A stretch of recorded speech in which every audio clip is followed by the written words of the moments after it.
హల్లెలూయా. వచ్చిన మీ అందరినీ నా ప్రభు దీవించిన గాక. మంచి దేవుని బిడ్డలారా, దేవుని వాక్యాన్ని మనం ధ్యానం చేసుకున్నాము. ఒక భక్తుడు ఉన్నాడు. ఆయన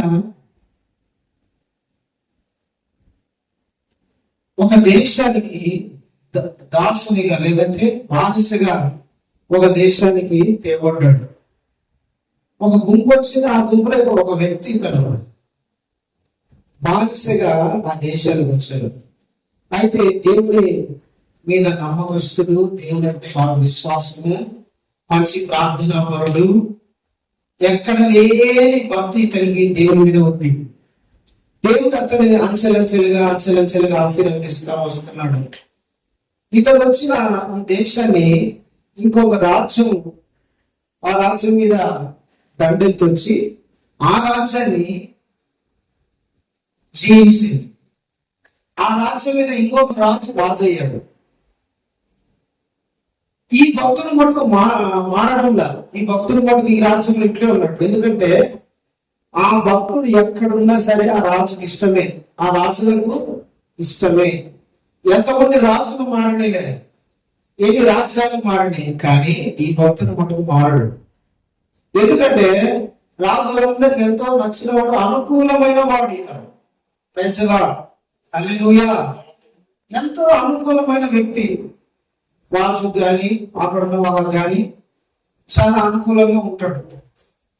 అలాంటి వ్యక్తికి ఒక సమస్య వచ్చింది, ఒక ఇబ్బంది వచ్చింది, కష్టం వచ్చింది, ప్రాణాపాయ స్థితికి వచ్చింది. ప్రాణాపాయం పొందే ఒక సిచ్యువేషన్ అతనికి ఎదురైంది. అతని జీవితం ప్రాణాపాయం అంటే అతనికి మరణ శాస్త్రం ఒకటి అతని మీద రాసినట్టు అన్నమాట. అతని జీవితంలో దేవుడు చేసిన అద్భుతాలు, అతని భక్తి, అతని ప్రార్థన, దేవుడు దేవుని మీద అతను ఉంచిన విశ్వాసము అతని జీవితాన్ని ఏ విధంగా కాపాడిందో, దేవుడు అతని జీవితంలో ఎట్లయితే దేవుని కార్యాలు జరిగించారో మనం పరిశుద్ధ గ్రంథంలో నుంచి ధ్యానం చేసుకున్నాము.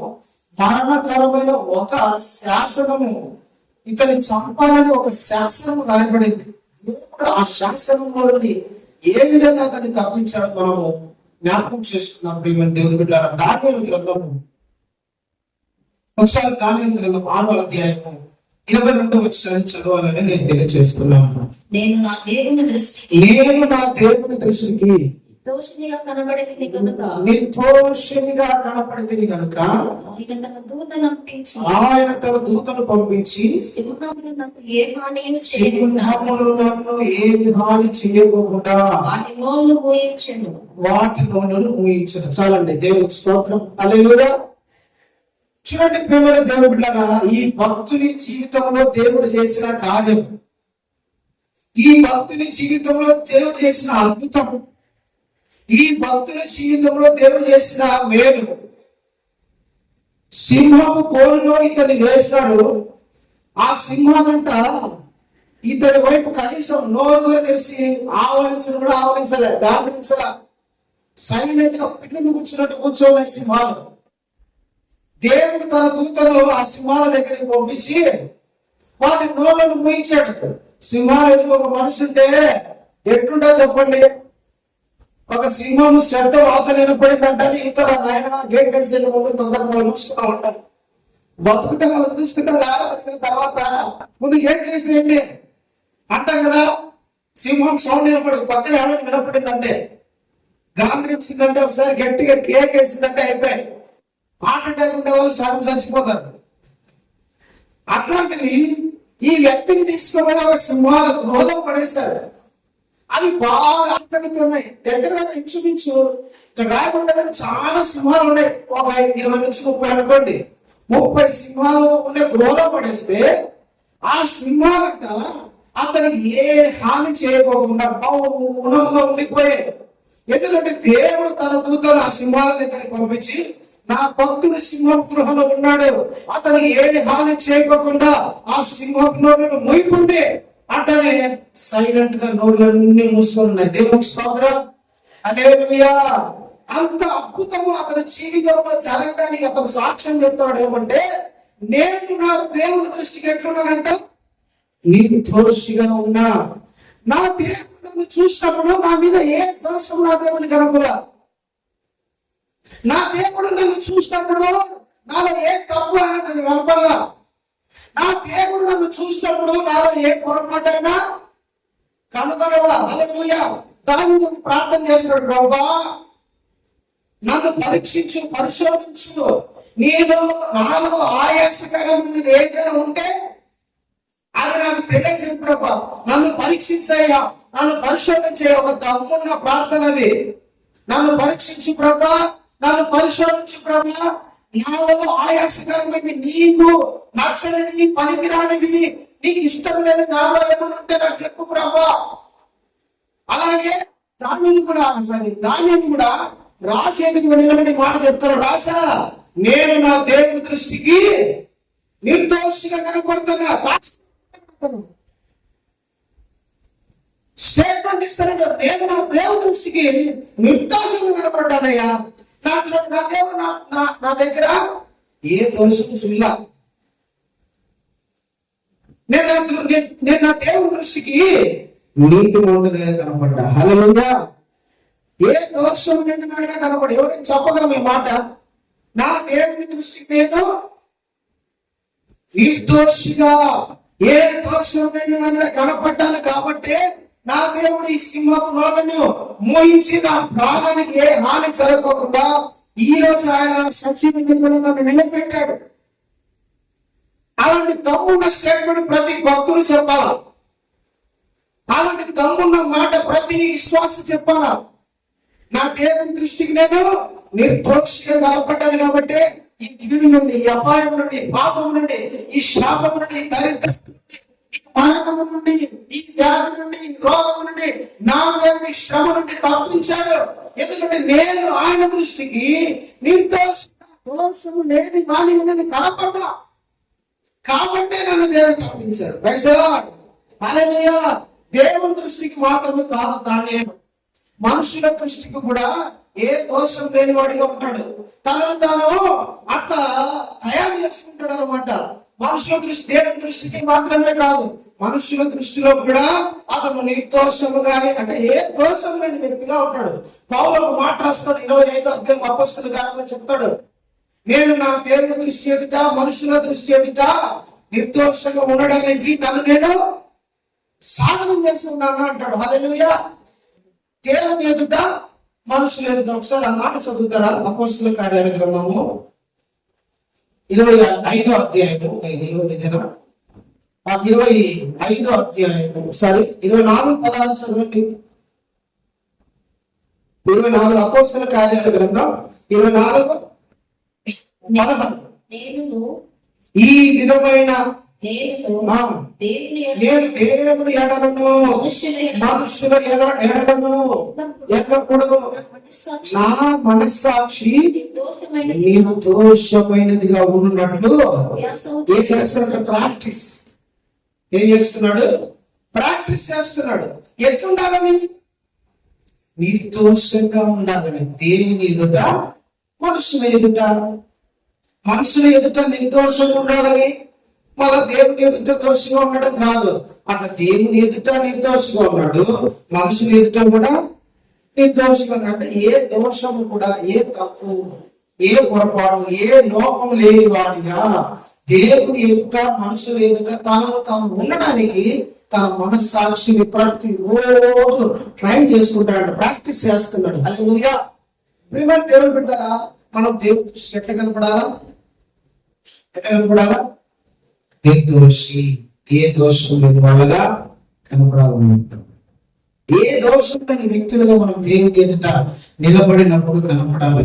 వాక్యం కూడా చెప్తుంది కదా, అపొస్తలులు ఒకసారి ఎఫెసీ పత్రిక 5వ అధ్యాయం చదవద్దండి, 27 నుంచి ఉంటుంది, చదవదండి. అక్కడ దేవుడు తన ఎదుట నిలబెట్టుకోవాలని వాక్యముతో ఉదక స్నానం చేత మనల్ని పవిత్రపరుస్తున్నాడంట. మనలో మత్సైనను, డాగైనను, కలంకమైనను, ముడతైన ఏది లేని మహిమ గల సంఘముగా ఆయన ఎదుట మనం ఉండాలని, నిర్దోషముగా ఉండాలని మనల్ని ఆయన వాక్యముతో ఏం చేస్తున్నాడో తెలిసిన పవిత్రపరుస్తున్నాడు.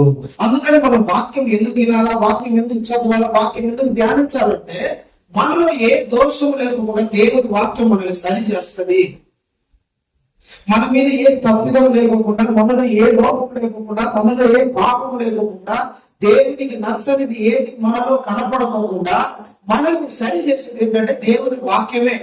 దేవుని వాక్యం మనల్ని సరి చేస్తుంది. కాబట్టి దేవుని వాక్యం మనల్ని సరి చేస్తుంది. కాబట్టి దేవుని వాక్యం చదవాలా, ధ్యానించాలా, వినాలా, దాని ప్రకారంగా నడవాలి. దావీదు అంటాడు 119వ కీర్తనలో, ఒకరి నడక ఎట్లా పరిశుభ్రపరచబడుతుందంట? దేవుని వాక్యం చేతనే.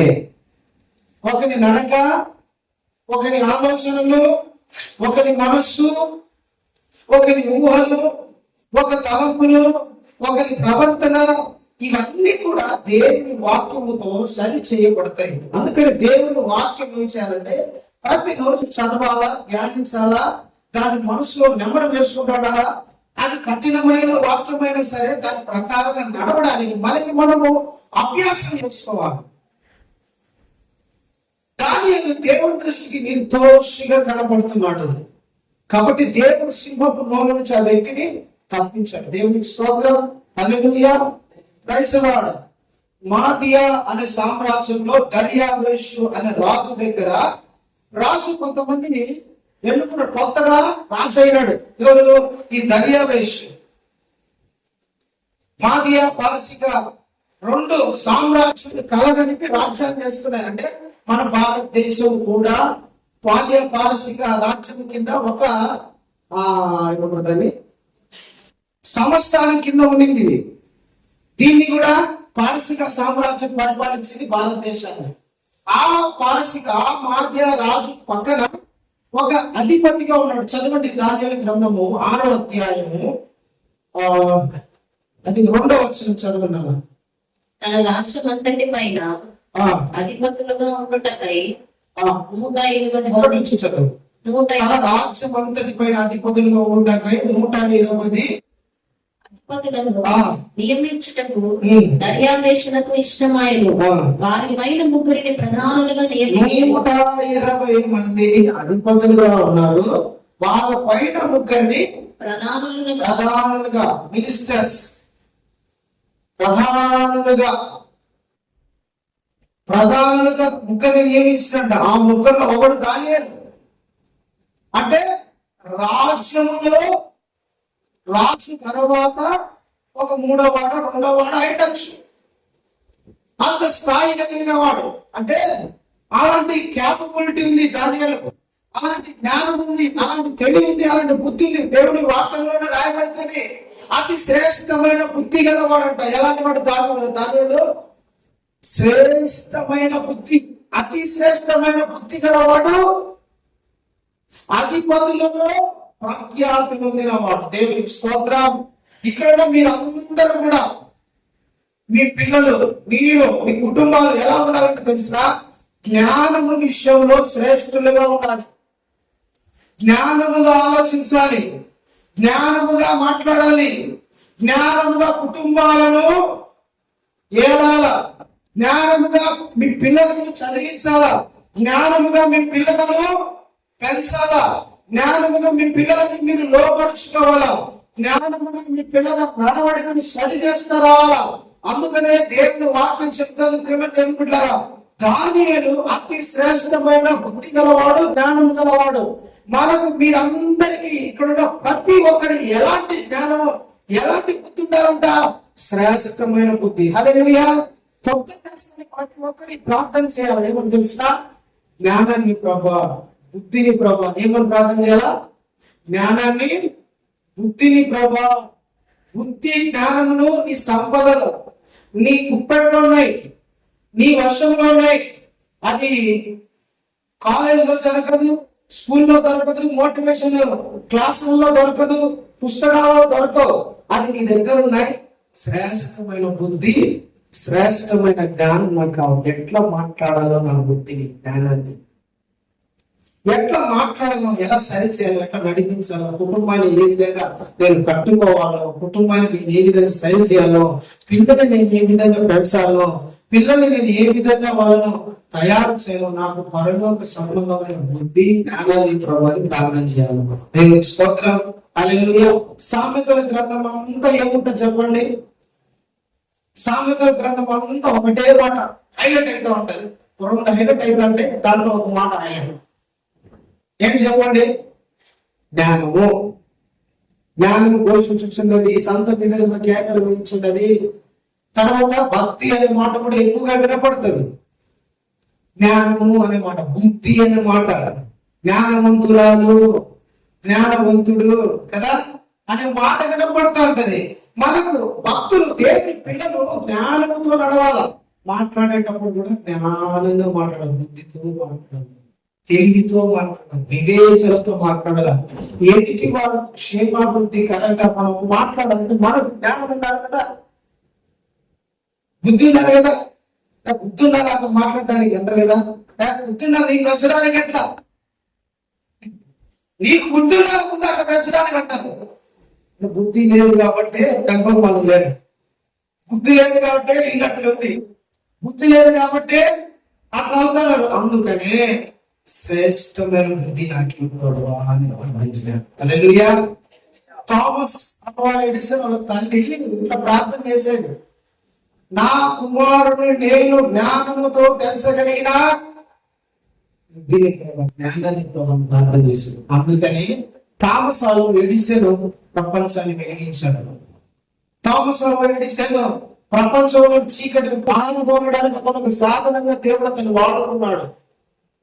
బుద్ధివంతుడు కాబట్టి, జ్ఞానవంతుడు తన తల్లి అంట ప్రార్థన చేసింది కాబట్టి దేవుడు వెలిగించాడు, అతను ప్రపంచాన్ని వెలిగించాడు. హల్లెలూయా.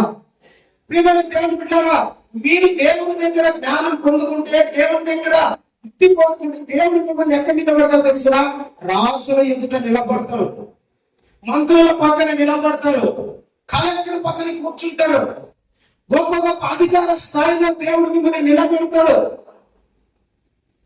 రాజకీయాలలో దేవుడు మిమ్మల్ని వాడుకుంటాడు, హాస్పిటల్లో దేవుడు మిమ్మల్ని ఒక స్థాయిలో నిలబెట్టుకుంటాడు.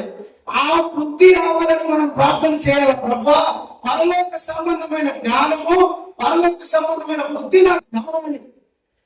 ఎందుకంటే ప్రియమైన దేవుని బిడ్డలారా, దానిలో ఉండే ఆ కాలంలో రాజుకు కళ వచ్చింది, కళను మర్చిపోయాడు. కళను అందరి పిలిచి, రే నాకు కళ వచ్చిందిరా. సరే ప్రభు, సరే రాజు గారి కళ చెప్పండి. కళ మర్చిపోయినారా మీరు? కళ చెప్పాలా? దాని పాపము. పిచ్చోడు కాకుండా కళ మర్చిపోయి కళ చెప్పమన్నాం ఏంటి? ఇతను కళ మర్చిపోయాడు. ప్లస్ దానికి ఇంకేంటి తెలుసు, కళ చెప్పి దాని పాపం చెప్పమంటే చెప్తారు. నాకు ఒక చెట్టు కనపడిందంటే దాని ఏదో తల్లి ఆ చెట్టు, ఏదో ఒక చెట్టు, వేప చెట్టు, ఈత చెట్టు, ఏదో చెట్టు చెప్తారు.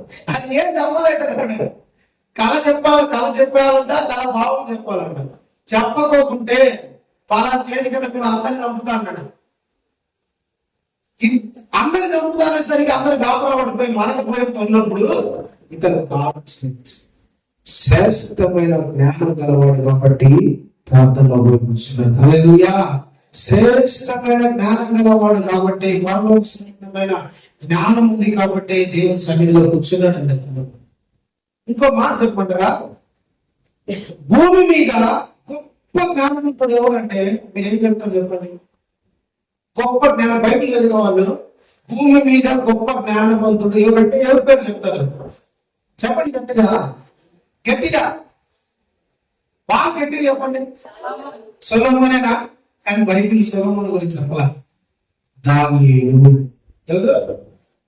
దానియేలు గొప్ప జ్ఞానవంతుడని దేవుని వాక్యం చెప్తుంది. హెచ్కేల గ్రంథము 28వ అధ్యాయము ఒకసారి ఆ మాట చదువుతారా? హెచ్కేల గ్రంథము 28వ అధ్యాయంలో మాట ఉంటది, నీవు దానియేలు కన్నా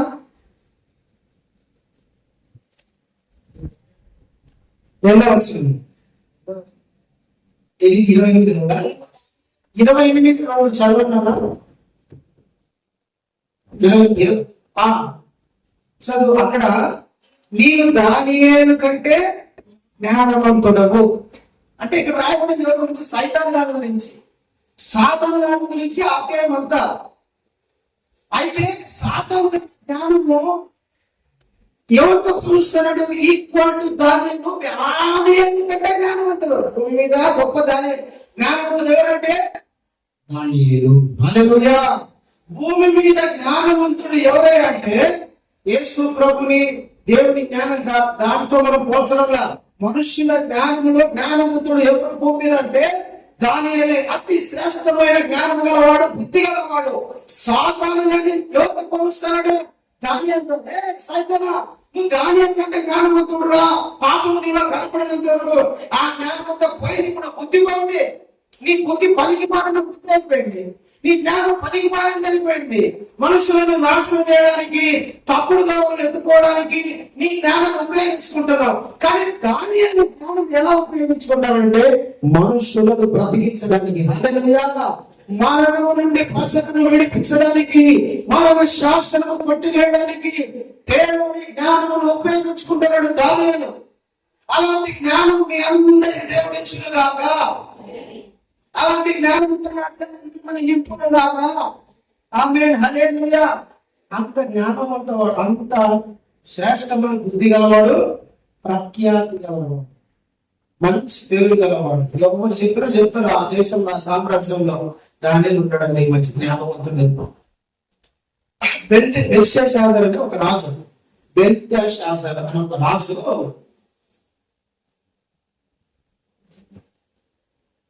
పార్టీ చేసుకుంటా ఉంటాడు. పార్టీ అందరినీ పార్టీ పిలిచి దేవునికి ఉపయోగించాల్సిన పాత్రలన్నీ తీసుకుపోయి దాంట్లో మద్యం మోసుకొని తాగుతూ ఉంటే దేవుని చెయ్యి గోడ మీద రాస్తా ఉంది. దీనికి వెంటలెక్కిపోయింది. ఇదేంద్ర నాయన, నేను ఎప్పుడు చేయడం దృశ్యము. మనుషులు కాదు, దేవుని మనిషి కనపడడం కాదు, ఓన్లీ చేయొచ్చు కనపడి దాని మీద రాసిపోయింది. మెనే టేకెన్ ఆఫ్ ఆర్ సిన్ అని రాసి వెళ్ళిపోయింది. వెంటలెక్కిపోయింది. తాగినంత దెబ్బకు దిగిపోయింది. ఎన్ని రోజుల నుంచి తాగుతానో తెలియదు కానీ తాగినంత దెబ్బకు దిగిపోయి ఏడ్చుకుంటా వచ్చినాడు. పాప ఎంత వచ్చి రాసిపోయింది. నాకే కనపడుతుంది, ఎవరు కనపడలా. అదే తమ్ముడు మంత్రి కనపడింది ఆ రాసింది. నా కడపలే రాజుగారు ఏంటి కనపడలేదంట. భార్యకాడ పోయి భార్య పక్కన కొడుకుని ఏడ్చుకుంటాడు. ఏమో జరిగిందన్నాడు. అవి చేయొచ్చు రాసిపోతే ఏమర్థం, మనకు భయం వేస్తుంది. భార్య ఏమని తెలుసా? మీ నాన్న అవసరం చదవద్దు. మీ నాన్న కాలం, మీ నాన్న కళ భావం రెండు మర్చిపోయింటే బానిసల నుంచి ఒకడు ఉన్నాడు, దాని వాడు. అతను మీ నాన్న కళ చెప్పినాడు, కళ భావం చెప్పినాడు. చేతితో ఏం రాసిందో అక్కడుండే ఆ అక్షరాలు ఏంటో, దాని భావం ఏంటో, దాని భాషలో అతను చెప్తాడు. పిలిపించుకున్న తర్వాత అతను చదివి టేకెన్ ఆఫ్ ఆర్స్. పరలోక సంబంధమైన భాష, భూ సంబంధమైన భాష కాదని. పరలోక సంబంధమైన భూ సంబంధమైన భాష అనుకో, భూమి మీద ఉన్న వాళ్ళందరూ పిలిపించుకొని చదివించవచ్చు కదా. అవునా కదా? ఏది భాష మాట్లాడడం అంటే చెప్పు. కొందరు భాషలు మాట్లాడతాను, అర్థం చెప్పు. దాంట్లో కొందరు చూడాలి పరలోక సంబంధమైన భాష. ఏం భాష చెప్పండి? ఆ మనుష్యుడు ఎవడు గ్రహించలేడంట. ఏంటి మనుష్యుడు ఎవడు? భాష నాకు పెద్ద కూర్చున్న 10 మంది పెద్ద డిస్కషన్ అయింది. నేను ఆడియో వినిపిస్తా, వీడియో వినిపిస్తా, ఎన్నైనా వినిపించుకో. అది భూ సంబంధమైన భాష కాదు. అట్లాగనే ఒక చేయి రాసిపోయింది. అది ఎవరికి చదవడం రాలా. దాంట్లో వచ్చిన నీటికి నిలబడి రాసి నీ కథ అయిపోయింది, దేవుని రాజ్యం తీసేసినట్టు అయిపోతావు కథ. నీ కథ నీ సింహాసాన్ని తీసేసి దేవుడు వేరే వాళ్ళకి ఇచ్చేస్తాడు. దేవునికి స్తోత్రం. అంత పరలోక సంబంధమైన జ్ఞానం వాడు దానియేలు. అలాంటి పిల్లలుగా మీ పిల్లలందరూ మార్చబడుతుంది గాక. రాజులకే జ్ఞానం బోధించగలిగిన స్థాయిని నా దేవుడు మీ పిల్లలు తీసుకొచ్చిన గాక. రాజ్యములను సహితము శాసించగలిగిన జ్ఞానముతో, శ్రేష్టమైన బుద్ధితో పరిశుద్ధాత్మ దేవుడు మీ పిల్లలను అభిషేకించును గాక. ఆమేన్. హల్లెలూయా, హల్లెలూయా. రాజులకే ఆలోచన చెప్పగలిగిన స్థాయికి మీ పిల్లలు ఎదగాలి. అలాంటి జ్ఞానంతో దానియేలుకున్న జ్ఞానము మీకు రావాలి, పిల్లలకు రావాలి. దేవునికి స్తోత్రం. రాజు పక్కన 3 అధిపతులను ఏర్పరుచుకున్నాడు. 105 మందికి ఈ 3 వాళ్ళ లెక్కలు చెప్పేవాళ్ళు, వాళ్ళ లెక్కలు చూసుకునే వాళ్ళు, వాళ్ళ పైన అధికారులుగా. అయితే ప్రియమైన దేవుడు బిడ్డలారా, ఈ 3లో దానియేలు చాలా తెలివైన వాడు. ఇంకోటి ఏంటంటే రాజు ఎంతో ప్రేమిస్తున్నవాడు. రాజుకు దానియేలు అంటే చాలా ఇష్టం. చాలా మంది అధికారులు ఉంటారు కానీ వాళ్ళందరూ రాజుకు వాళ్ళందరూ అంటే ఇష్టం లేదు. దానియేలు అంటేనే ఇష్టం. ప్రియమైన దేవుని బిడ్డలారా, ఎప్పుడైతే దేవుని ప్రేమతో నింపబడతామో, ఎప్పుడైతే దేవుని కృపతో నింపబడతామో, దేవుని మీద ఆధారపడుతుంటామో, దేవుడు మనలను అధికారులను సైతం ప్రేమించగలిగిన స్థాయిలో దేవుడు మనల్ని నిలబెడతాడు. హల్లెలూయా. ప్రజల నీ పొరుగు వారు నిన్ను ప్రేమిస్తారు, నీ అధికారులు నిన్ను ప్రేమిస్తారు, నీతో ఉన్న గొప్ప గొప్ప స్థాయిలో ఉన్న వాళ్ళు నిన్ను ప్రేమిస్తారు. వాళ్ళందరూ నిన్ను ప్రేమించే విధంగా దేవుడు నిన్ను ఆశీర్వదిస్తాడు. దేవునికి స్తోత్రం. దేవుని ప్రేమ, దేవుని కృప, దేవుని వాక్యం మీద ఉన్న ఆసక్తి, ప్రార్థన జీవితం, ఇవి ఎవరికైతే ఉంటాయో దేవుడు వాళ్ళను ఎక్కడ నిలబెట్టినా వాళ్ళ పై అధికారులు ఎదుట సహితము వాళ్ళని ప్రేమించగలిగినట్టు దేవుడు వాళ్ళను మారుస్తాడు. మీరు ఎక్కడైనా ఉండండి, ఏ స్థాయిలో ఉండండి, మీరు ఏ పనైనా చేయండి, ఏ డ్యూటీ అయినా చేయండి, వాళ్ళకు మీ మీద కనికరము, జాలి, కరుణ, ప్రేమ ఇవన్నీ పుట్టిస్తాడు దేవుడు. నమ్ముతారా నమ్మరా? నా దేవుడు నేనుంటున్న చోట నా మీద, నా అధికారికి, నీ అధికారికి, మీ ఓనర్, మీ ఆఫీసర్, వాళ్ళందరికీ నీ మీద ప్రేమ పుట్టిస్తాడు, నీ మీద కరుణ పుట్టిస్తాడు, నీ మీద జాలి పుట్టిస్తాడు. నెహెమ్యా గ్రంథం మీరు చదివినారు కదా, చదవద్దు. నెహెమ్యా గ్రంథం చదివినట్టే నెహెమ్యా 21 రోజులు ఉపవాసం ఉండి రాజు ఎదురుగా నిలబడ్డాడు. రాజు ఏమయ్యా ముఖం అట్లుంది? ఏం లేదు రాజు గారు, మా దేశం నాశనం అయిపోయింది, మా దేశం ఎంత పడగొట్టారు, దేవాలయాన్ని చేస్తాం, నాకు బాధ ఉండకుండా చెప్పు. ఇల్లు పోతేనే బాధపడతాం, అలాంటి నా దేశం పోయిందంటే బాధ ఉండదా? చెప్పు రాజా. సరే నేను ఏం చేయాలంటా బాబు? నేను మా ఊరికి పోతా, వాళ్ళ క్లాస్ అందిస్తాను. నమ్మకస్తున్నా కదా నిన్ను పెట్టుకునింది, మరి నీ ఎవడు క్లాస్ అందిస్తాడు చెప్పు అని అన్నాను. సరే మళ్ళా వేస్తాడు డిస్ట్రిక్ట్. అజా నేను పోతా గాని నా దేశంలో బడుగుని గోడలను, మందిరాలను కనపడానికి నాకు బంగారు, వెండి, కర్రలు, రాళ్ళు ఇవన్నీ కావాలి. జీతం బోనస్ అడుగు ఇస్తా. నువ్వు రావడమే దేశంలో బానిస ఉన్నావు, ఉండడమే బానిస. నువ్వు ఇది బానిస బతుకు. ఏదో జీతం మిమ్మల్ని ఇస్తా, లేదా నువ్వు 4 నెలల జీతం ఎక్కువ ప్రభా రాజా అంటే ఇస్తా. తగాడు ఏమడుగుతాడు? ఒక దేశం కట్టడానికి కావలసిన బంగారు, వెండి, రాగి, ఇనుము, రాళ్ళు, కర్రలు అడుగుతాడు. రాజు వెంటనే ఏం మాట్లాడుకోకుండా శాసనం రాసించి, పో, నీకు ఎవడు అడ్డు నిలబడకూడదు, నీకు పోయినకి ఎవడు అడ్డు రాడు, బంగారు కావాల్సిన తీసుకొని పో. దేవునికి స్తోత్రం. హల్లెలూయా. ప్రియమైన దేవుని బిడ్డలారా, మనలో, నీలో, మీలో, మీ అందరిలో దేవుని ప్రేమ, వాక్యము, ప్రార్థన జీవితం ఇవి ఉన్నాయనుకోండి, మన అధికారుల ఎదుట కూడా దేవుడు మన మీద కరుణ పుట్టిస్తాడు. దేవునికి స్తోత్రం కలుగును గాక. హల్లెలూయా. దానియేలు రాజు మీద, దానియేలు రాజుకు ప్రేమ పుట్టింది, కనికరం పుట్టింది. అందరి రకాల ఇతడు ప్రాముఖ్యుడు. దేవునికి స్తోత్రం. హల్లెలూయా. హల్లెలూయా. రెండోది ఏంటో తెలిసిన, ఇతడు మంచి ప్రార్థనా పరుడు. ఎవరు? ఇతడు మంచి ప్రార్థనా పరుడు, దేవుని మీద భయభక్తులు గలవాడు, మానవ ప్రార్థన చేసేవాడు, దేవుడు అంటే ఎంతో ఆసక్తి గలవాడు.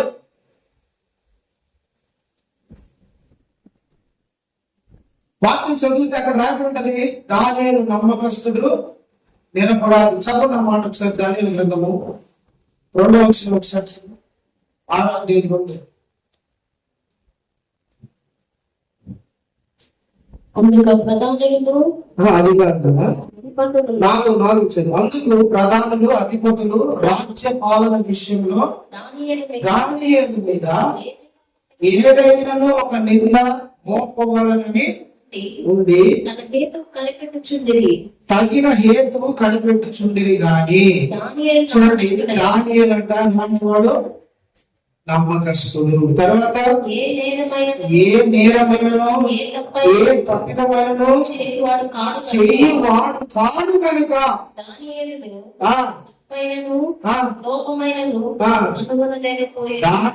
తప్పైన లోపమైన కనుగొనలేకపోయాడు. ఎత్తికారంట.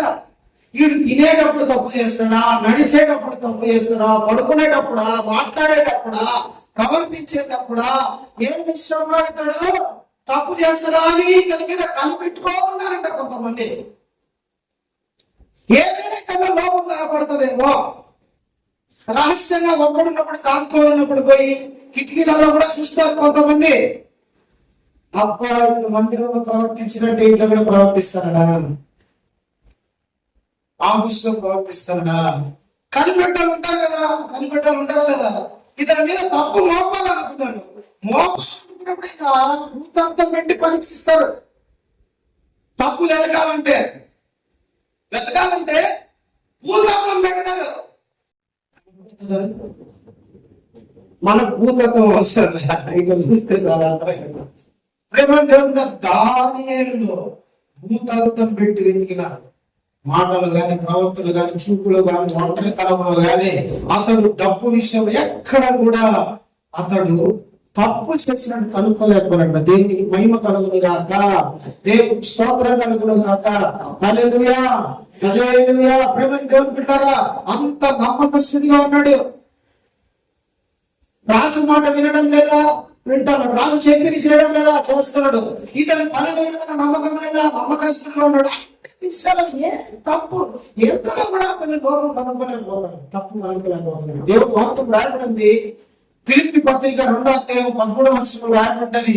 మీరు వక్ర జనము మధ్య 14 వచనం, వారి మధ్య ఎట్లున్నారంట, వక్ర జనము మధ్య. చదువు. అట్టి జనము మధ్య వాక్యమును చేత పట్టుకొని లోకమందు జ్యోతులు కనపడుతున్నారు. అందువలన నేను వ్యర్థముగా పరిగెత్తలేదని నిరపరాధులు మూర్ఖమైన వక్రజనము మధ్య, మూర్ఖమైన ఎలాంటి జనముల మధ్య, మూర్ఖమైన జనమే తప్పులు వెతుకుతారు.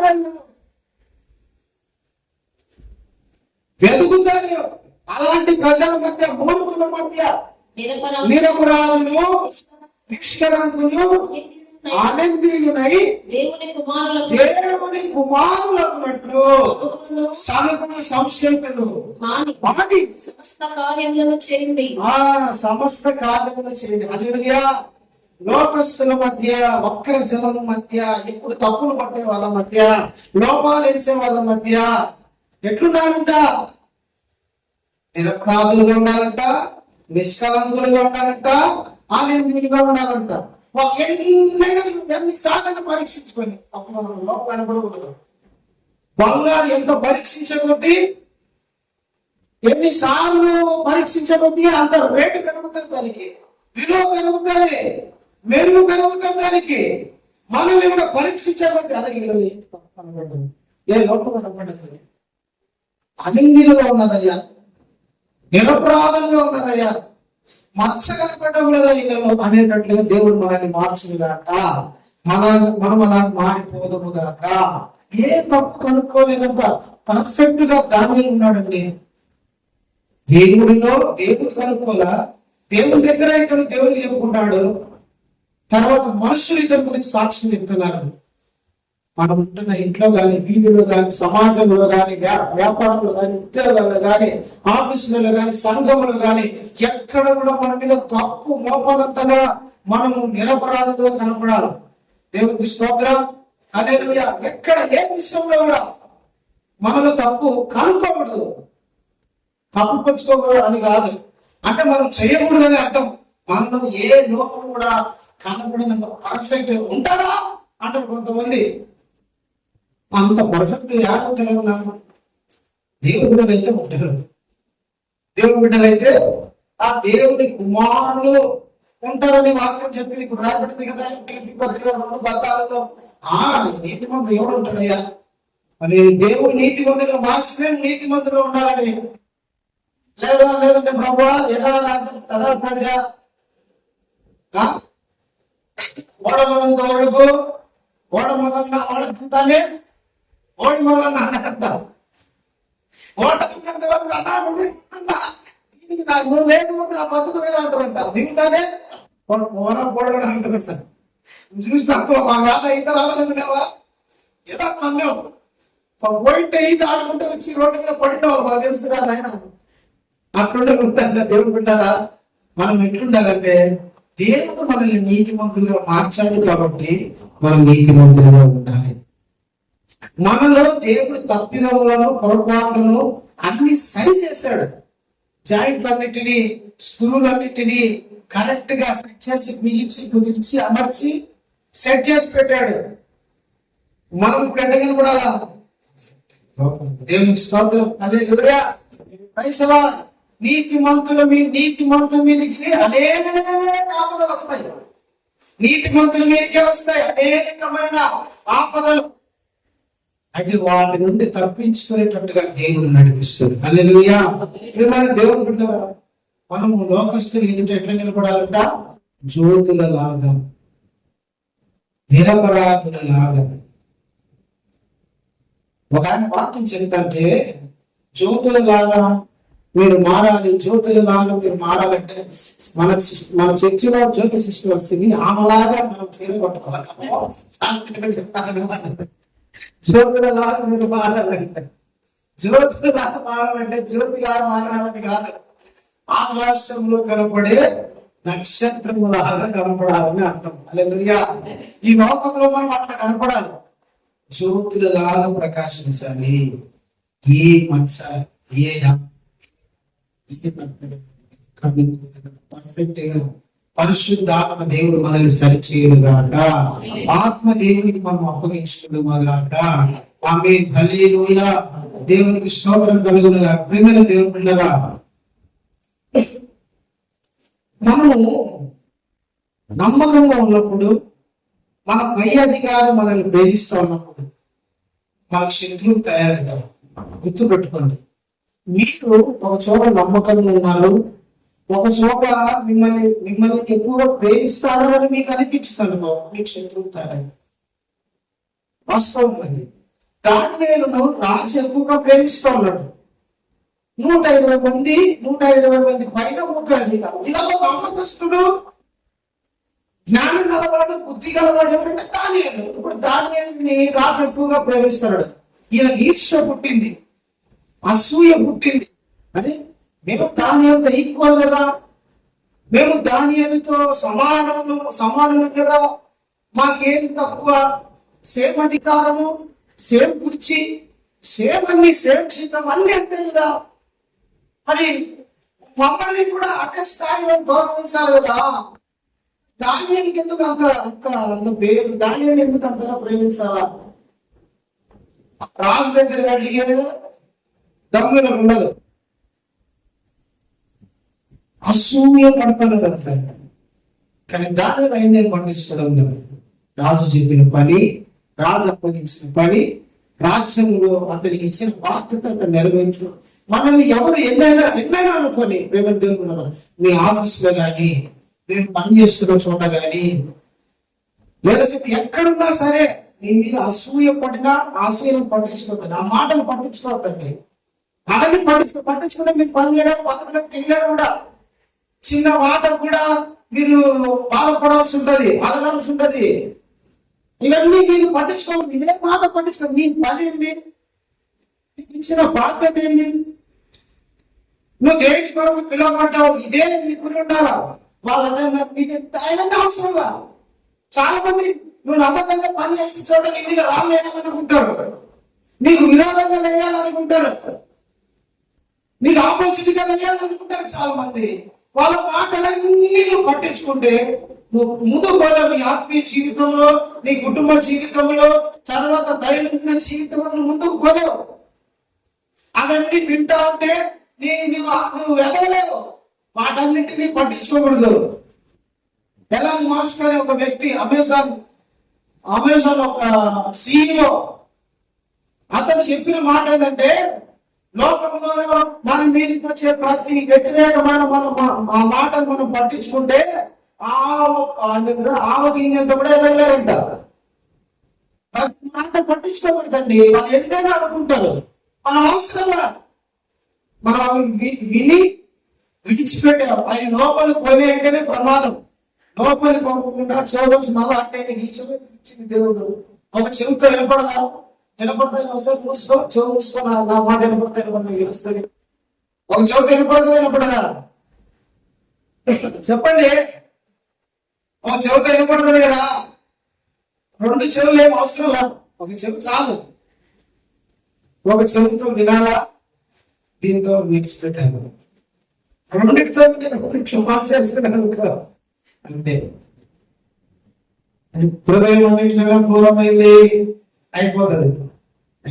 హార్ట్ అటాక్, బీపీలు, షుగర్లు, గుండె నొప్పులు, తలకాయ నొప్పులు, మైగ్రేన్లు, గ్రైండర్లు, మిక్సీలు అన్ని తయారైపోతాయి నీలో. వాటన్నిటికీ దూరంగా ఉండాలంటే ఎన్ని పట్టించుకోవద్దు. దానియేలు రాజుకు ఇష్టమైన వాడిని తెలిసి దానియేలుకు శత్రువులుగా తయారైపోయారు. దేవునికి స్తోత్రం, హల్లెలూయా. దానియేలుకు శత్రువులుగా తయారైపోయారు. దానియేలుకు శత్రువులుగా తయారైపోయినా కూడా దానిని ఇవన్నీ పట్టించుకోవడం లేదు. అతని పని ఏంది, అతని ప్రవర్తన ఎంతలో కూడా మార్పు రావడం. అతనిలో యథావిధిగా పని చేసుకుంటాడు. రాజు దగ్గర పోతున్నాడు, రాజు అప్పగించే పని చేసుకున్నాడు, ఇంటికి వస్తున్నాడు. అతని పని అతనికి అంతే, వేరే మాటలు, నో డిస్కషన్స్, ఓన్లీ వర్క్. నమ్మకస్తుడు అంతే. హల్లెలూయా. ప్రియమైన దేవుని బిడ్డలారా, మనం అలా ఉండాలి. ఏ తప్పిదము లేకపోవాలి, ఏ తప్పిదం ఉండకూడదు. రెండోది, ఎవరి మాటల మీద మనము లక్ష్య పెట్టకూడదు, మనసు పెట్టకూడదు. మన మనసు అంతా జీవం గల దేవుని మీదని పెట్టాలి. ఆమె ఆయన మనల్ని నడిపించి, ఆయన నీకు పోషిస్తాడు, ఆయన నిన్ను బ్రతికిస్తాడు, ఆయన నిన్ను పై స్థాయిలో పెడతాడు, ఆయన నిన్ను ఆశీర్వదించేవాడు. ఏ వ్యతిరేకత గురించి నువ్వు మాట్లాడుకోవద్దు, వినొద్దు. విన్నా వదిలిపెట్టే, దాన్ని సంపే యేసు నామమున నువ్వు విను అంతే. ఈ సక్సెస్ దానియేలుకు ఈ సక్సెస్ ఎక్కడి నుంచి వచ్చిందంటే చెప్పండి. దానియేలుకు ఈ సక్సెస్ ఎక్కడి నుంచి వచ్చింది తెలిసిన? ప్రార్థన జీవితం. ఎక్కడి నుంచి? ప్రార్థన ద్వారా. దానియేలుకి ఇంత సక్సెస్ రావడానికి కారణం ఏంటంటే ప్రార్థన. భక్తి గల ప్రార్థన పడుతున్నా, భక్తి గల వ్యక్తి ఇతని ప్రార్థన జీవితమే దేవుని మీద ఇతనుకున్న భక్తే, ఇతని విశ్వాసమే ఇతని అంచెలంచెలుగా స్థానం మారేటట్టుగా, హోదాలు మారేటట్టుగా దేవుడు ఇతన్ని ఆశీర్వదిస్తూ వస్తున్నాడు. హల్లెలూయా. ఇతను గొప్పవాడు కావడానికి, ఖ్యాతి పొందడానికి, జ్ఞానం పొందడానికి ఇతని ప్రార్థన జీవితం. దేవునికి స్తోత్రం, హల్లెలూయా. ప్రియమైన దేవుని బిడ్డలారా, దానియేలు యథావిధి ప్రార్థన. ఎన్ని కష్టాలు వచ్చినా, శ్రమలు వచ్చినా, ఇబ్బందులు వచ్చినా, పోరాటాలు వచ్చినా, కరువు వచ్చినా, ఏం వచ్చినా సరే ప్రార్థన మానని ప్రార్థన వీరుడు. ప్రజలా దేవునికి స్తోత్రం కలుగును గాక. మాట చదువు ఒకసారి దానియేలు గ్రంథము 10వ వచనం చదువు, 4-10.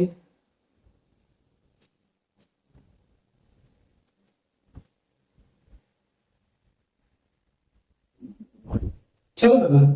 ఈ శాసనము 6-10. సంతకము చేయబడినని దానియేలు తెలుసుకున్నప్పుడు అతడు తన ఇంటికి వెళ్ళి యథాప్రకారముగా మోకాళ్ళుని తన ఇంటి పైకి కిటికీలు యెరూషలేము తట్టునకు తెరవబడి ఉండగా తన దేవునికి ప్రార్థన చేయొచ్చు, ఆయనను స్తుతించుచు వచ్చాడు. చాలమ్మా, దేవునికి స్తోత్రం, హల్లెలూయా. బిడ్డలారా, ప్రార్థన పరునికి, విశ్వాస వీరునికి, భక్తి పరునికి శోధనలు, శ్రమలు, ఇబ్బందులు వస్తాయి. గుర్తుపెట్టుకోండి. నేను ప్రార్థన చేస్తున్నా, ఇప్పుడు ఇతడు మంచి ప్రార్థన పరుడు కదా, ప్రార్థన పరుడా కాదా? రోజుకి ఎన్నిసార్లు ప్రార్థన చేసేవాడు? 3 సార్లు ప్రార్థన చేసేవాడు. 3 సార్లు ప్రార్థన చేసేవాడికి శోధనలే రాకూడదు కదా, నిందలే రాకూడదు కదా, అపాయం రాకూడదు కదా, కష్టాలు రాకూడదు. ఏంటి ప్రభా 3 సార్లు ప్రార్థన చేస్తాను నీకు, నాకు ఏ శోధన రాకూడదు, ఏ కష్టాలు రాకూడదు, ఏ ఇబ్బంది రాకూడదు, నన్ను ఎవరు పల్లెత్తి మాట అనకూడదు,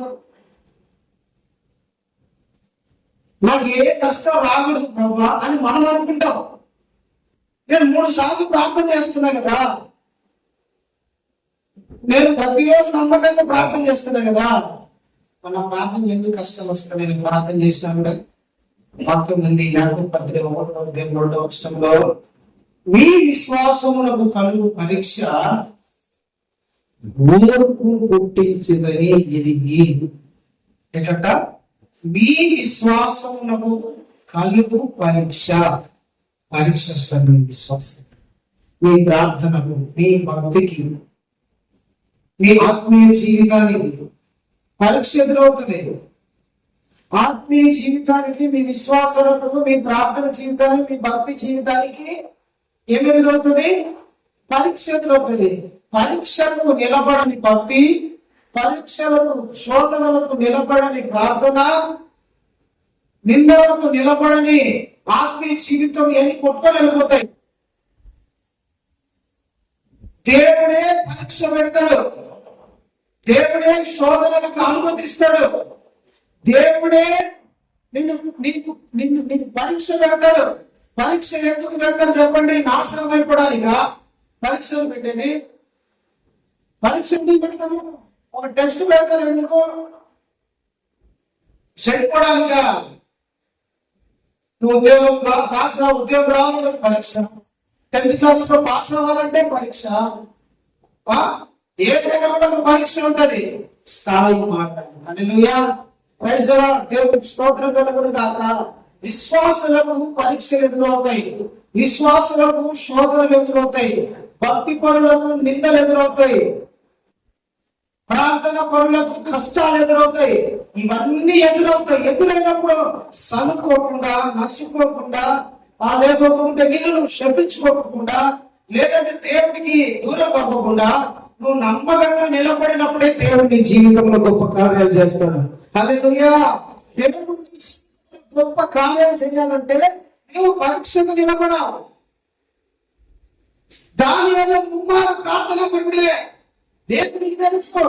కానీ దానియేలు ప్రార్థన పరుడా కాదా? ఒకసారి పరీక్ష టెస్ట్ పెడతామంతే. ఏంటా టెస్ట్? ఇతని పక్కన ఉన్న వాళ్ళే ఇతనికి విరోధంగా తయారు చేసినాడు దేవుడు. పిల్లరా, ఎండ బాగుండి లోపల వేసి ఉండి బాగుంటే చక్కగా వచ్చేస్తారు. బాగా వర్షం పడి మోకాళ్ళ నీళ్ళు వచ్చి అప్పుడు ఆరాధనకు రావాలా? అప్పుడు ఆరాధనకు రావాలా? అప్పుడు తెలుస్తుంది. నీకు తెలుసలేదో, ఒకసారి భయంకరమైన వర్షం పడింది, ఇవన్నీ ఫుల్ నీళ్ళు, మనకు రావడానికి రోడ్డు కూడా లేదు. అప్పుడు ఈ నవీన్, శ్రీనాథ్, ఆ లీలాకరణ ఏం చేస్తారంటే ఈ పక్క సందులో నుంచి రాళ్ళు వేస్తారు, ఇటుకలు వేస్తారు. మీకు అప్పుడు ముళ్ళు కొత్తగా అప్పుడు ఈ అన్ని కంపలే కొత్త భయంకరంగా ఉన్నాయి. ఆ నీళ్ళు ఇప్పుడు ఇటు రాలేము, ఎందుకంటే అక్కడ ఫుల్ వాటర్ ఉన్నాయి. అందరూ కనెక్షన్ కొట్టుకుంటారు, అందరూ తెల్ల ప్యాంట్ వేసుకున్నారు, బ్లాక్ ప్యాంట్ వేసుకున్నారు, బాగా ఫ్రెష్ గా రెడీ వచ్చినారు. దేవుళ్ళరా ఇదికి వెళ్ళిపోలేదండి. నాకు ఆశ్చర్యం. అది ఇప్పుడు నా మనసులో అన్ని గుర్తుంటాయి. వెనక్కి వెళ్ళిపోలా. వాళ్ళ కంపలు గుచ్చుకుంటానా, ముళ్ళులు గుచ్చుకుంటానా, ఆ నీళ్ళలోంచి బుడదలోంచి మోకాల వరకు మునిగిపోతాయి. బుడదలో భయంకరమైన వర్షం ఆడతాం. అయినా కూడా వాళ్ళ ఆరాధనకు మానల. హల్లెలూయా, హల్లెలూయా, ప్రైజ్ ది లార్డ్. దేవునికి మహిమ కలుగును గాక. అయినా కూడా ఆరాధన వల్ల ఆ బుడదలోనే నడుచుకుంటా, ఆ ముళ్ళు గుచ్చుకుంటున్నా సరే వచ్చి ఆరాధన నీట్ గా 12-1 గంట వరకు శ్రద్ధగా దేవుని మాటలు విని ఆరాధనలో పాల్గొని యథాప్రకారం ఇంటికి వెళ్ళారు. అలాంటి దేవుడు మనం పరీక్షిస్తాడు ఒక్కొక్కసారి. నా బిడ్డలు ఈ వర్షాన్ని నిలబడతారా, నిలబడరా? మన జీవితంలో పరీక్షలు అనుమతించేది ఎందుకు తెలుసా? మనల్ని పరీక్షిస్తాను. దానిలో జీవితంలో పరీక్ష ఎదురైంది, నీతి మందులకు పరీక్ష ఎదురవుతుంది. దాని జీవితంలో పరీక్ష ఎదురైంది. నువ్వు ప్రార్థన చేస్తావు, నీ కష్టాలు ఎదురైతే ప్రభా ఈ కష్టం తీసే ప్రభా నీకు కొంచెం మంట ఎక్కువ అంటది ఆ రోజే. నువ్వు ప్రార్థన చేసిన రోజు నీ బాధకి ఎదురపడుతుంది. ఏంటది ప్రార్థన చేసేసి కొత్తగా తీసే ప్రభా అని ఎక్కువ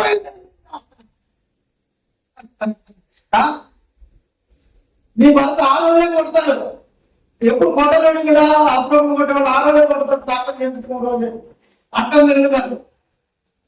ఏంటి అసలు బాగా 2 గంటలు ప్రార్థన చేసుకుంటే బాగా వస్తాం అనుకుంటే ఏంటి నాకు ఇది, నాకు అసలు బాగా ప్రార్థన చేసుకుంటే బాగా ఏ కష్టాలు అనుకున్నా మా ఆయన వచ్చి 10,000 చీర ఎత్తుకొస్తాడు అనుకున్నాను.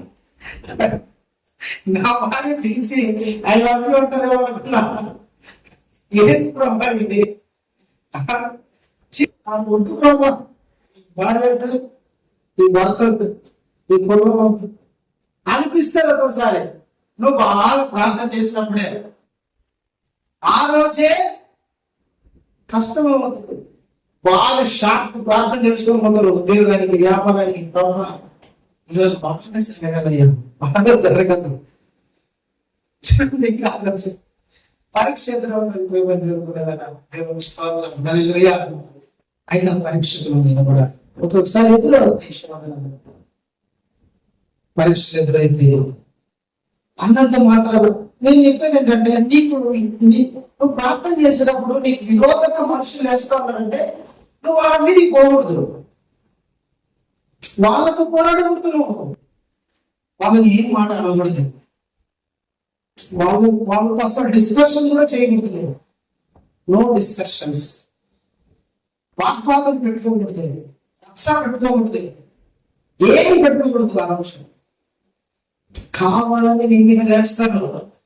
సైలెంట్ పోవాలంటే మౌనం అయిపోవాలి.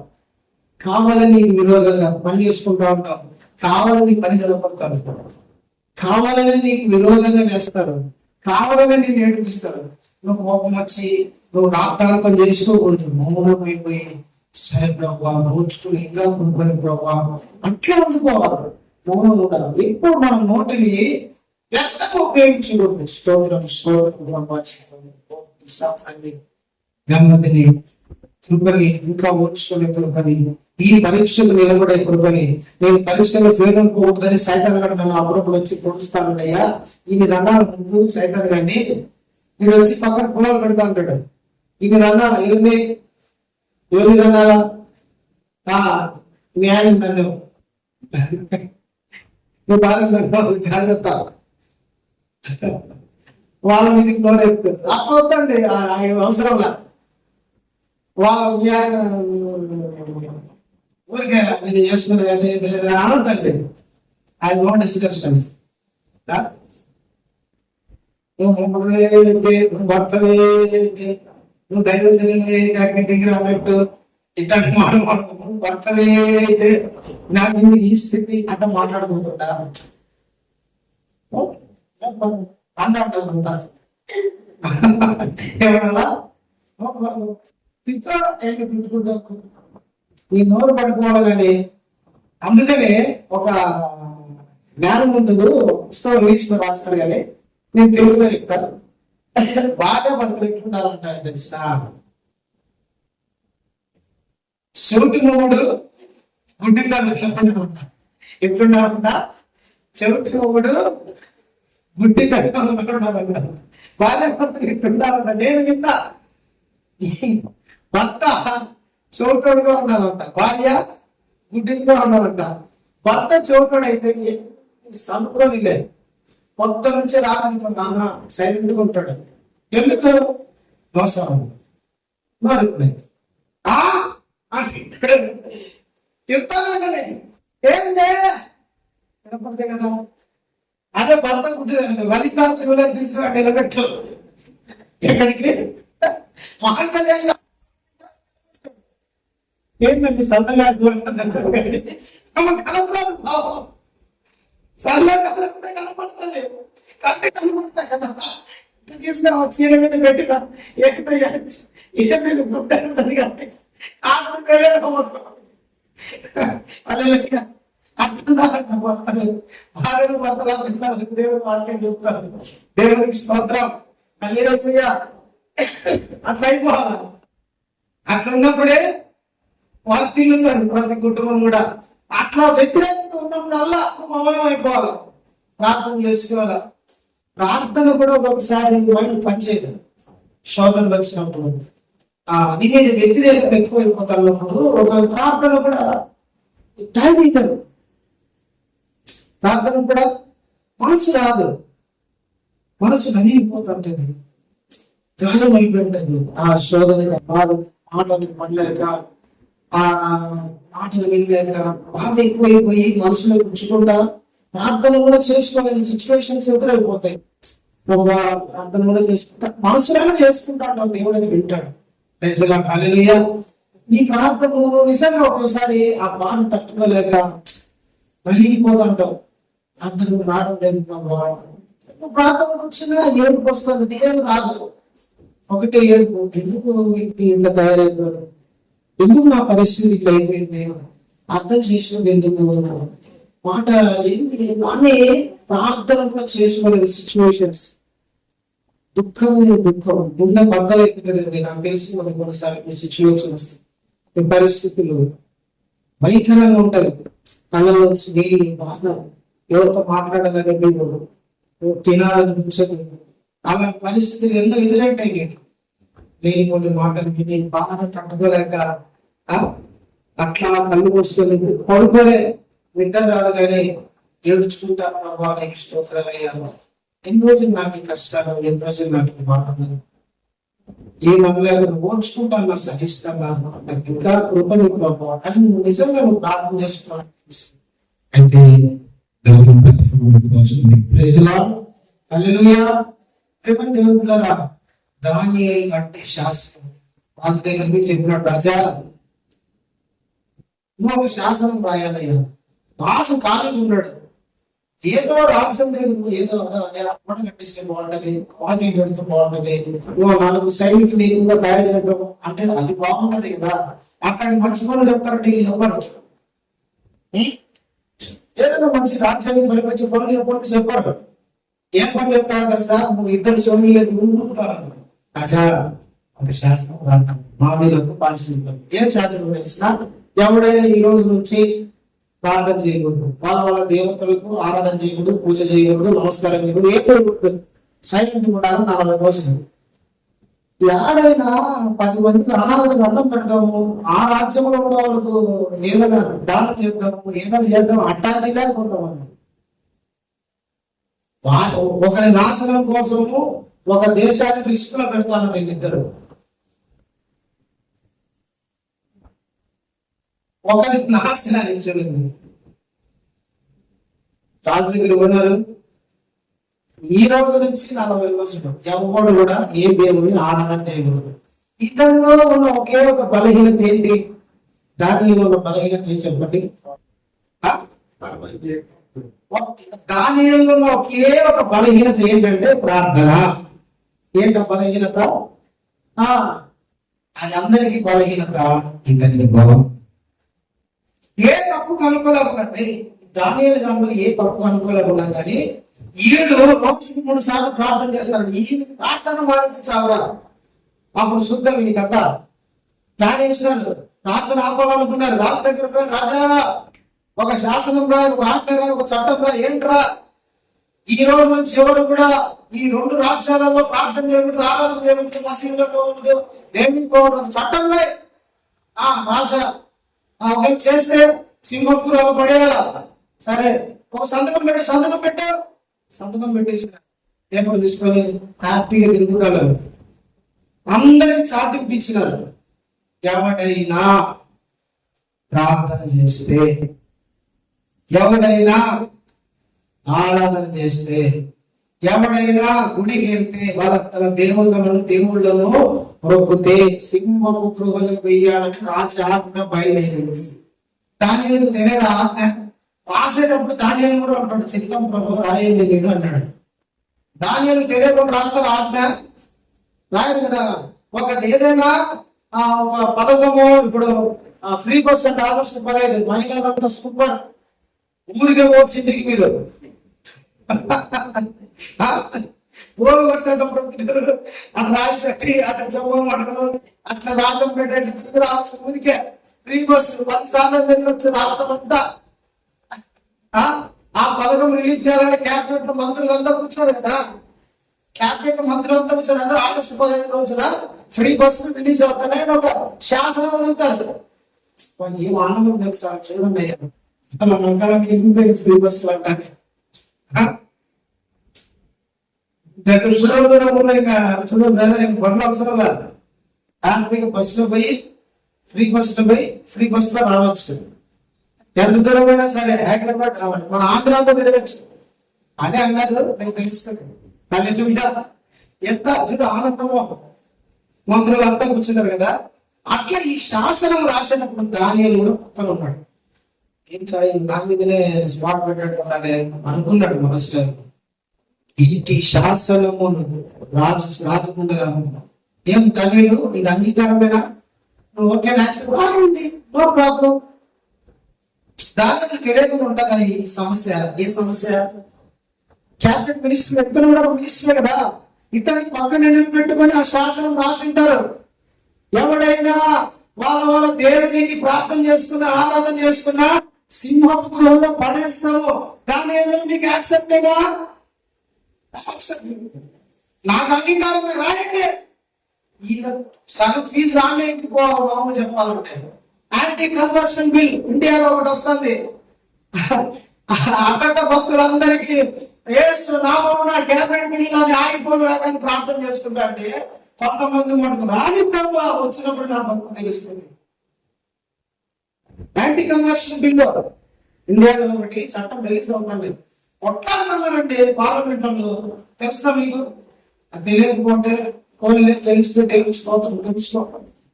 యాంటీ కన్వర్షన్ బిల్ అనేది దానియేలు ఎదుట శాసనం. నీ ముందర నీ సాములేఖ రాస్తే ఏంటుంటది?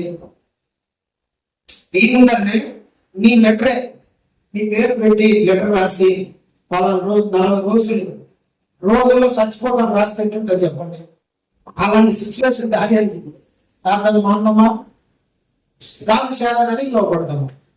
ఏం చేయాలి? రాజు శాసనానికి లోపడకపోతే సింహాసనంలో ఆ సింహాసనంలో పడేస్తారు. రాజు శాసనానికి లోపడితే నా దేవుడు బాధపడతాడు. అదే నా బిడ్డ ప్రతిరోజు పొద్దున మధ్యాహ్నం సాయంత్రం వచ్చేవాడు కనపడలేదు. దూత దగ్గరికి పోతాడు. మికాయలు వచ్చిన నా బిడ్డ మధ్యాహ్నం పిలుస్తాడు. మళ్ళా వచ్చినాడు కదా నా బిడ్డ.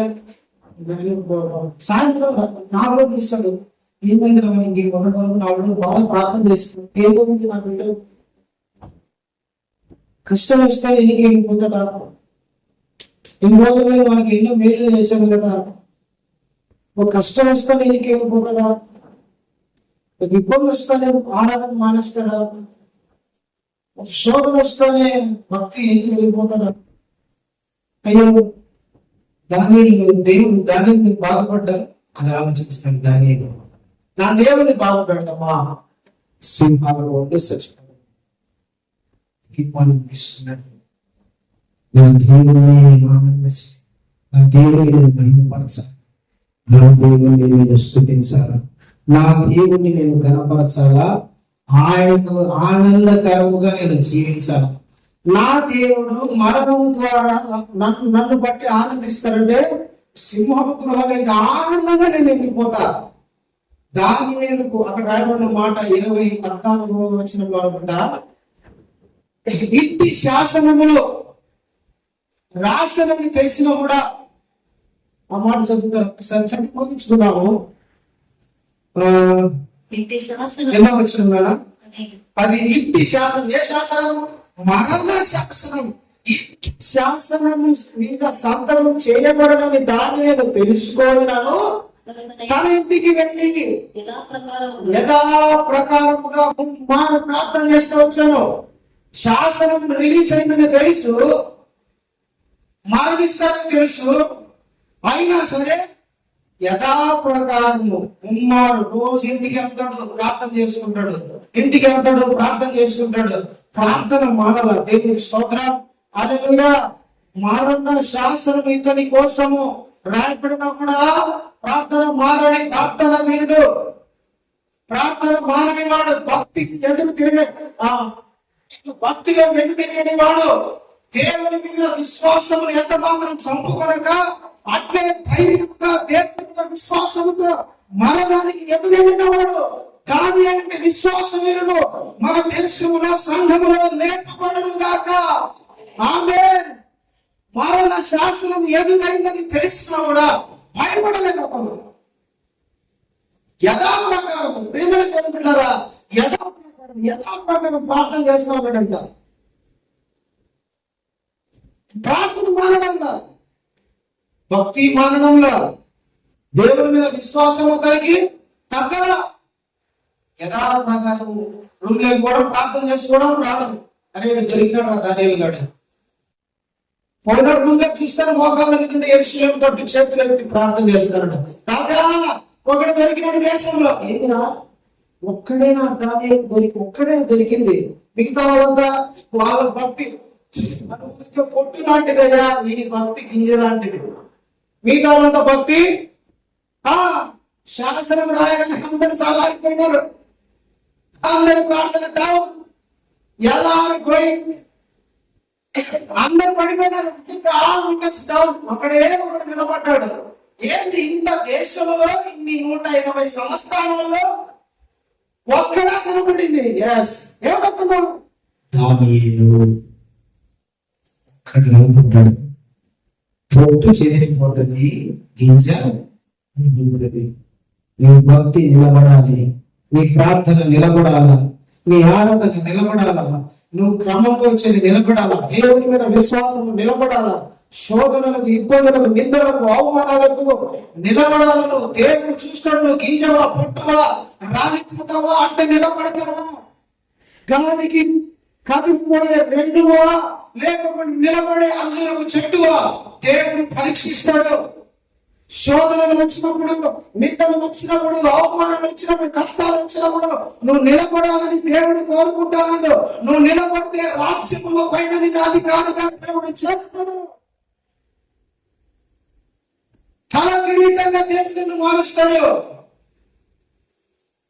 అందరు చూస్తుండగా సాటింపు వేసి కనపరుస్తాడు దేవుడు. దేవుని స్తోత్రం. హల్లెలూయా. తీసుకుపోయి సింహాపు గృహంలో వేసేశారు, పడేశారు. ప్రార్థన చేసుకుంటున్నారని రాజు చాలా ప్రయత్నం చేశాడు. మరి ఎట్టైనా ధాన్యాన్ని విడిపించాలని మళ్ళీ ఒక కుట్ర. రాజు ధాన్యాలకు పారిశ్రామికలకు చట్టం ఉంది, ఎవరైనా సంతకం చేస్తే వెనక్కి తీసుకోవడానికి. రాజు అయినా సరే రాజు నేను వెనక్కి తీసుకుని నీకేంద్ర బాధ, వాడు చావాల్సిందే. ఇతరులను నాశనం చేయడానికి ఎంత పోరాటం ఉండేది. ఇతరుల నాశనానికి ఎంత పోరాడతానంటే వాళ్ళు బాగుపరచంటే ఒకడు ప్రయత్నించడు. ఇతరులను నాశనం చేయడానికి అయితే ముందుంటారు. ఇతరుల నాశనం ఆహా రాసే వచ్చి విడిపిస్తారా, నీకేంద్ర బాధ అంటే నువ్వు రాజు అయితే ఏంటి, దర్యావేశు రాజు అయితే ఏంటయ్యా, మాది పారిశ్రామిక ఒక చట్టం ఉంది, రాజు సంతకం చేస్తే వెనక్కి తీసుకోవడానికి రాజు కావాల్సిందే. మనుషులందరినీ వదిలిపెట్టేస్తుంది. రాజులకు సహితం నీకు సహాయం చేయలేరు. శాసనాలు, రాజ్యాలకు సహా నీకు ఏమి చేయలేరు. నేను అనుకుంటా దాన్ని చూసి నాకు ధైర్యం అనుకుంటానంటే భూమి మీద ధైర్యాన్ని కలిగించి నేను ప్రకటించి లేదు. డబ్బులు చూసి, బంగారం చూసి, ఇళ్లను చూసి, పరపతి హోదాలు, అధికారం చూసి ధైర్యపడడానికి లేదు. మనుషులు ఇది నాకు అన్నం మరి ఏం కాదు, వీళ్ళు నాకు పక్కన నిలబడతారు, నన్ను విడిపించగల సమర్థులు. ఎవరు విడిపించలేరు. అందరూ గురించి విడిచిపెట్టేస్తారు, వదిలేస్తారు, పక్కన పడేస్తారు. ఎంత గొడవైనా సరే నీకు పట్టించుకోరు, పక్కన పడేస్తారండి. కానీ నిన్ను చూసే దేవుడు కాయన్నాడు. హల్లెలూయా. నిన్ను రక్షించగల దేవుడు కాయన్నాడు. సింహపు గృహలోంచి రక్షించిన దానియేలును నిన్ను కూడా రక్షించగల దేవుడు సింహం బోనులోని నిన్ను రక్షించిన దానియేలు దేవుడే నిన్ను కూడా రక్షించినకు సమర్థుడైన. నీ కష్టాల నుండి, బాధల నుండి, కన్నీళ్ళ నుండి, ఇబ్బందుల నుండి, పోరాటాల నుండి విడిపించగల సమర్థుడు. హల్లెలూయా, దేవునికి స్తోత్రం. విడిపించగలవాడు ఆయన, నీతో ఉన్నాడు. ఆయన దేవునికి నిర్దోషంగా కనపడాలి. ఎలా కనపడాలా?